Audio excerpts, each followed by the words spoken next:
I was running and doing everything, but it's just not the same. It's not sparring. It's not wrestling. Mm-hmm. It's not those things.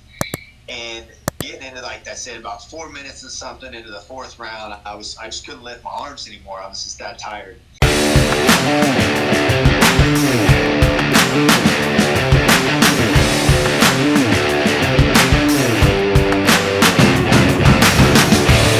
You're a doctor, so I know we can talk about this.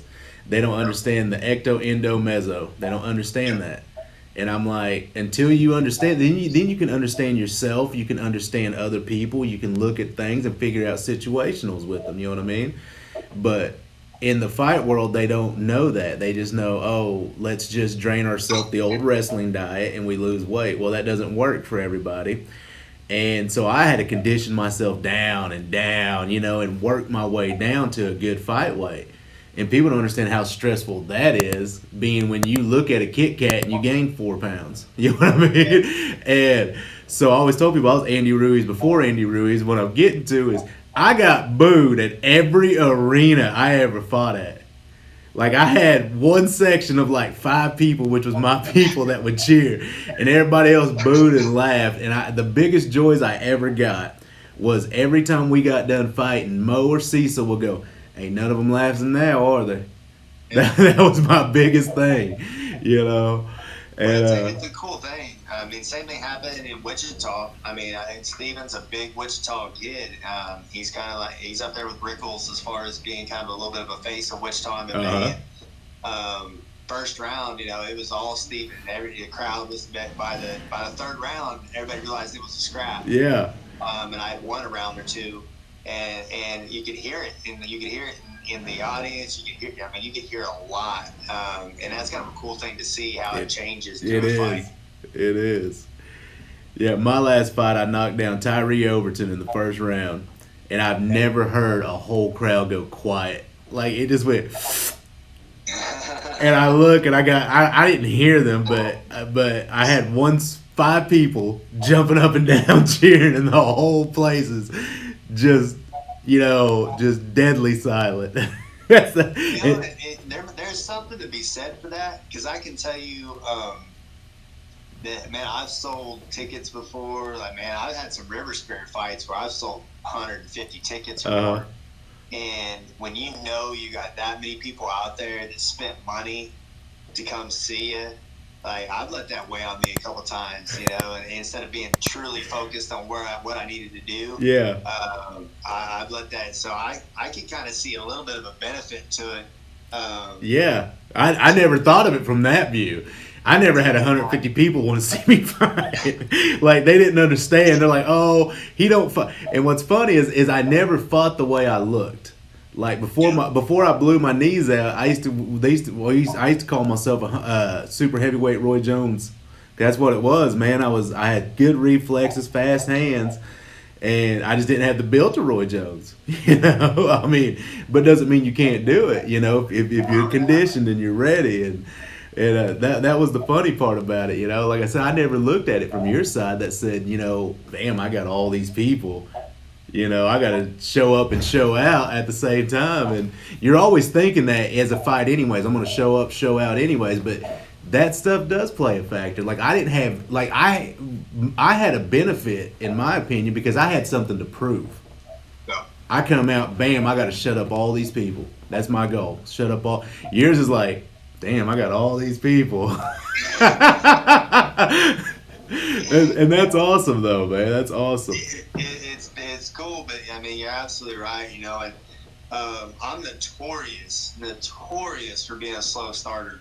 There's been a couple fights I've come out and this fight's probably going to be a faster fight as far as me coming forward pretty quickly. But I don't have a good explanation for it. Once I kind of get in and kind of exchange a little bit, I feel good.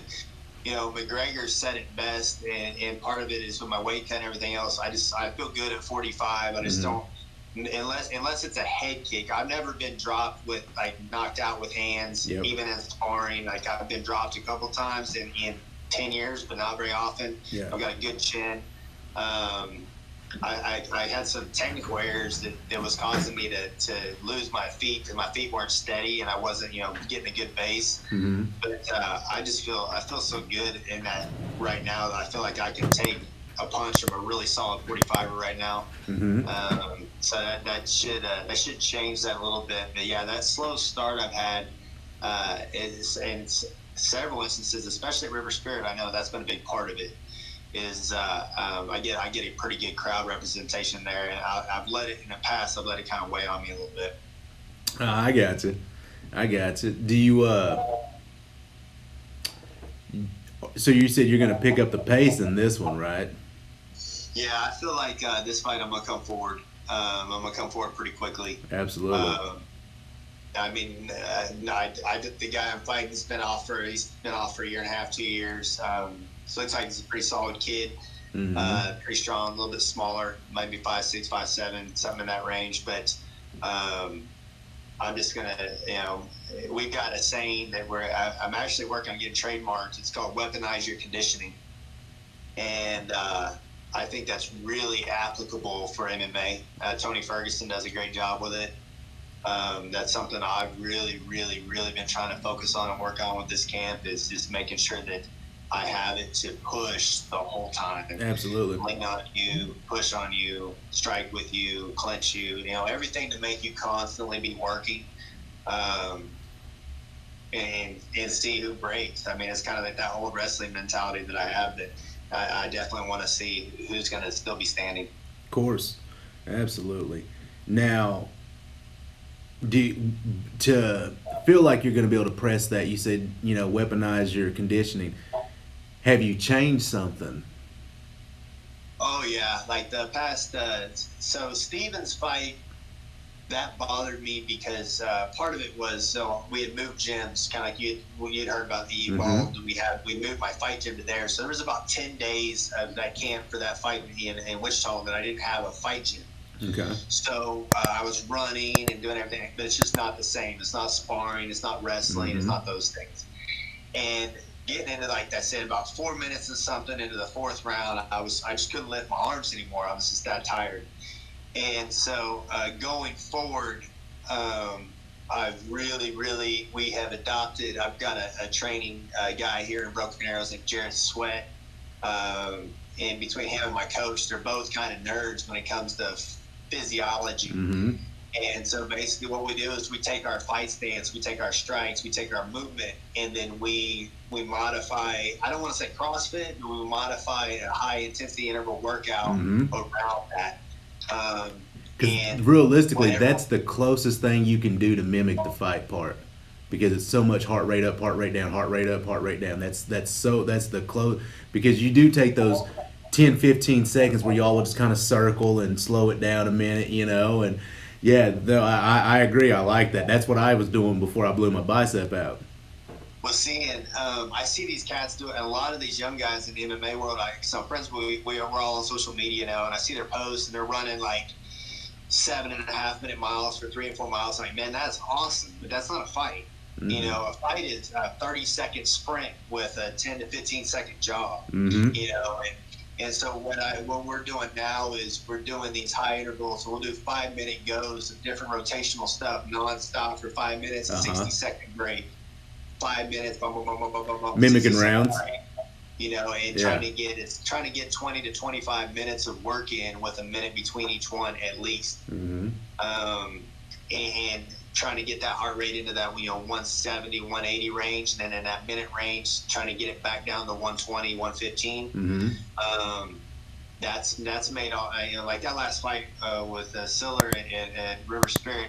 I didn't sit on the stool at all. I stood up the whole time. I felt good, other than the bursitis in my elbow. I just couldn't throw my right arm, but cardio wise, that felt great. I'm not quite back to there yet, but I feel good. We're sparring